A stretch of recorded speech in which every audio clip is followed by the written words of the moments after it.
अस्सलाम वालेकुम काशकर भाई, कैसे हैं? उम्मीद है कि आप सब लोग खैरियत से होंगे। अल्लाह ताला के शुक्र करम और फजल के साथ इस वीडियो का आगाज़ करते हैं। काशकर भाई, इस वीडियो के अंदर हम बात करेंगे बायो ऑर्गेनिक फर्टिलाइज़र, जिसको BOP बोला जाता है।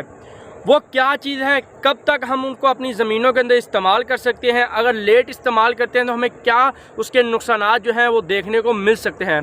काशकर भाइयों, मैं हूं उस्मान यूसुफ और आप देख रहे हैं अपना किसान पाकिस्तान यूट्यूब चैनल।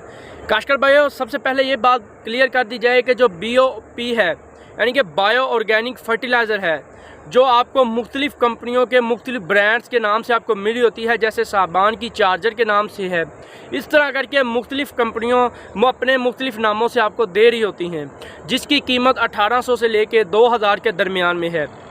क्या ये हमें अपनी ज़मीनों के अंदर गर्मियों के अंदर इस्तेमाल करनी चाहिए और किन ज़मीनों के अंदर हमें इस्तेमाल करनी चाहिए?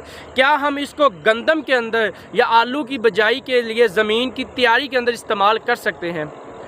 काशकर भाइयों, ये चंद सवालात आए हैं जब DAP की कीमतें सबसे ज़्यादा हो गई। DAP की आज की जो कीमत की अगर बात की जाए तो 7000 रुपये तक की मिल रही है DAP। इस वजह से लोग इसके अल्टरनेटिव, मतलब इसके मुतअद्दिल खादें जो सस्ती हैं, फारफोर्सी हैं, उनका इंतखाब कर रहे हैं। उनमें कुछ काश्तकार बायो ऑर्गेनिक फर्टिलाइज़र का भी इस्तेमाल कर रहे हैं। इसके अंदर ऑर्गेनिक मैटर होता है, 20% फास्फोरस होती है और कुछ हद तक इसके अंदर बैक्टीरिया की मिकदार मौजूद होती है, जो DAP को प्रोसेस करके पौधे की काबिल हसीयत कर देती है। लेकिन क्या ये जो इसके अंदर बैक्टीरिया होते हैं, उनकी लाइफ शेल कितनी है, यानी कि कितनी अरसे तक ज़िंदा रह सकते हैं? अभी आपके सामने एक स्क्रीनशॉट भी आ रहा होगा, जिसके अंदर NSC जो इदारा है जो फर्टिलाइज़र वगैरह को देखता है, उन्होंने भी ये बात की हुई है कि आप जब बायो ऑर्गेनिक फर्टिलाइज़र का इस्तेमाल करें, इसको गर्म जगह पे इस्तेमाल ना करें, यह नुकसान दे सकती है।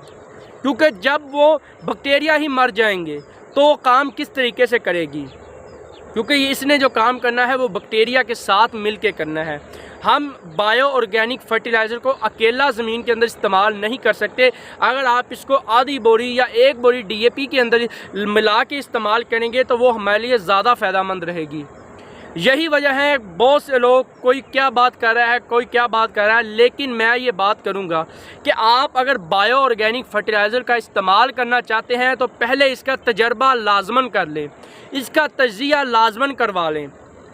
तज्ज़िया अगर आप लोग नहीं करवा सकते तो आप इसको कम रकबे पे इस्तेमाल करें, इसका तजर्बा करें, फिर इसको आगे आप अपने खेतों के अंदर, आप अपने रकबे के अंदर इसका इस्तेमाल करें। अगर आपके किसी दोस्त या अजीज़ ने इसको इस्तेमाल किया हुआ है तो पहले उससे अच्छी तरीके से पूछ लें कि ये बायो ऑर्गेनिक फर्टिलाइज़र जो है, इसने कैसा परफॉर्म किया ज़मीन के अंदर, किस तरह की पैदावार हमें देखने को मिली।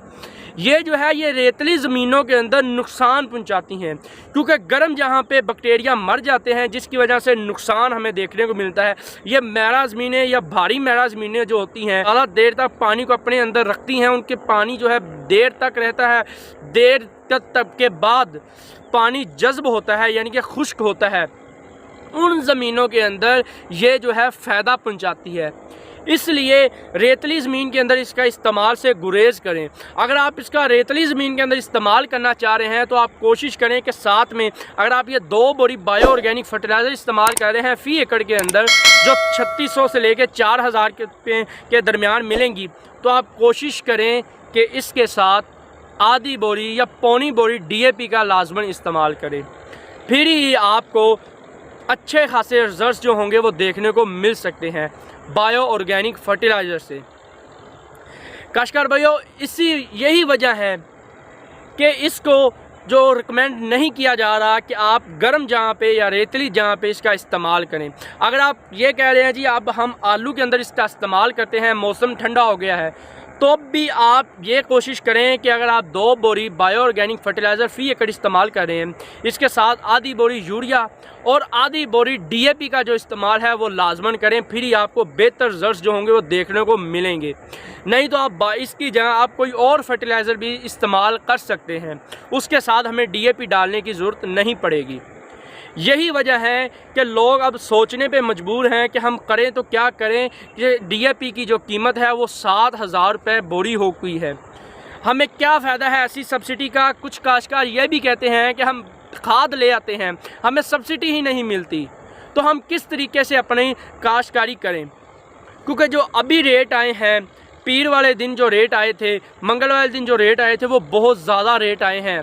FFC फर्टिलाइज़र यानी कि सोना DAP, सोना यूरिया, इनके जो रेट्स हैं वो बहुत ज़्यादा आए थे और काश्तकार इतने परेशान हो गए हैं कि अब आलू की बजाई हो रही है, गंदम की बजाई हो रही है। आलू के अंदर भी, गंदम के अंदर भी DAP का जो इस्तेमाल है वो वाफर मिकदार में होना है। तो काश्तकार ये सोचने पे मजबूर है, मैं करूं तो क्या करूं, किस तरीके से मैं अपनी काश्तकारी को आगे लेके जाऊं, किस तरीके से मैं पैदावार हासिल करूं। क्योंकि हमारी ज़मीनें इस तरह की हो चुकी हैं, उनके अंदर फास्फोरस की इतनी कमी हो चुकी है कि जब तक हम खाद नहीं डालते हम एक अच्छी खासी जो पैदावार है वो नहीं हासिल कर सकते। यही वजह है कि लोग बायो ऑर्गेनिक फर्टिलाइज़र जो BOP है उसका इस्तेमाल करना चाह रहे हैं, लेकिन उसके अंदर ये मसाइल आ रहे हैं कि वो जो बैक्टीरिया है वो 6 माह से ज़्यादा ज़िंदा नहीं रह सकता। ज़्यादा गर्म जहाँ पे वो खाद को हम नहीं रख सकते, उससे भी बैक्टीरिया जो होगा वो मर सकता है, ज़ाया हो सकता है। क्या जो डीलर से हम बायो ऑर्गेनिक फर्टिलाइज़र ले रहे हैं, DAP की जगह हम बायो ऑर्गेनिक फर्टिलाइज़र जिस भी डीलर से हम परचेज़ करते हैं, क्या वो इस बात की गारंटी हमें दे सकते हैं कि जो हम आपको बायो ऑर्गेनिक फर्टिलाइज़र दे रहे हैं इसके अंदर जो बैक्टीरिया मौजूद है वो लाइव है, यानी कि वो ज़िंदा है, मरा हुआ नहीं है। क्योंकि DAP अगर हम 3 साल तक गोदाम के अंदर रख लें, 3 साल के बाद हम इस्तेमाल करें तो बिल्कुल सही होती है, हम उसको इस्तेमाल कर सकते हैं। लेकिन बायो ऑर्गेनिक फर्टिलाइज़र को इस तरीके से हम इस्तेमाल नहीं कर सकते कि हम उसको 3 साल पड़ी हुई पुरानी बायो ऑर्गेनिक फर्टिलाइज़र इस्तेमाल करें, उससे हमें फ़ायदा नहीं होने वाला बल्कि उससे हमें नुकसान भी देखने को मिल सकता है। ये जो है ये बिल्कुल दुरुस्त बात है। अगर वो लोग जिनसे हम बायो ऑर्गेनिक फर्टिलाइज़र ख़रीदते हैं वो लोग इस बात की गारंटी दें कि ये जो बायो ऑर्गेनिक फर्टिलाइज़र है ये पिछले 5 महीने की पड़ी हुई है या पिछले 4 माह की पड़ी हुई है, आप इनको इस्तेमाल कर सकते हैं, तब हम इसको इस्तेमाल कर सकते हैं। अदरवाइज़ हमें इसे इस्तेमाल करने का कोई फ़ायदा ही नहीं है। कोशिश ये करें कि बात का एंड यही है, हम जितना इस पर बात करेंगे ये लंबी होती जाएगी। आप कोशिश ये करें, अगर आप लोग आलू के अंदर या गंदम की बिजाई के अंदर बायो ऑर्गेनिक फर्टिलाइज़र का इस्तेमाल कर रहे हैं तो आप कम रकबे पे करें और सबसे पहली कोशिश ये करें कि जब आप ख़रीदने के लिए जाएं उन डीलर से, उन कंपनी वालों से लाजमन कन्फर्म करें कि ये कितनी पुरानी हमें मिल रही है, कितनी देर तक हम इसको इस्तेमाल कर सकते हैं, फिर ही ला के आप इसको अपने पूरे रकबे के ऊपर इस्तेमाल ना करें, इस्तेमाल ना करवाएं। इसको आप अपने एकड़ के किसी छोटे हिस्से पे या अगर आप ज़्यादा रकबे पे आलू की काश्त करते हैं, मसलन 200 एकड़ 300 एकड़ तक भी लोग आलू की इससे भी ज़्यादा काश्त करते हैं, तो आप कम रकबे पे बायो ऑर्गेनिक फर्टिलाइज़र का इस्तेमाल करें। उसके बाद ही आपको फ़ैसला दुरुस्त कर सकेंगे कि हमें किस तरीके से आगे चलना चाहिए। बायो ऑर्गेनिक फर्टिलाइज़र आगे हमें ज़िंदगी के अंदर जब हम आगे खेती बाड़ी करें उसके अंदर इस्तेमाल करनी चाहिए और किन फसलात के अंदर बायो ऑर्गेनिक फर्टिलाइज़र जो है वो हमें इस्तेमाल नहीं करनी चाहिए।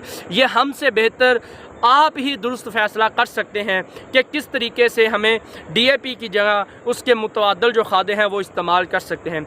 लोग कहने को तो बहुत कुछ कहते हैं, लेकिन जब तक बंदा खुद अपनी आँख से देख नहीं लेता, अपने हाथ से तजर्बा नहीं कर लेता, उसको यकीन नहीं आता। आप किसी की बातों में मत आएँ, आप ख़ुद तजर्बा करें, फिर ही आप दुरुस्त फ़ैसला कर सकेंगे कि हमें क्या करना चाहिए।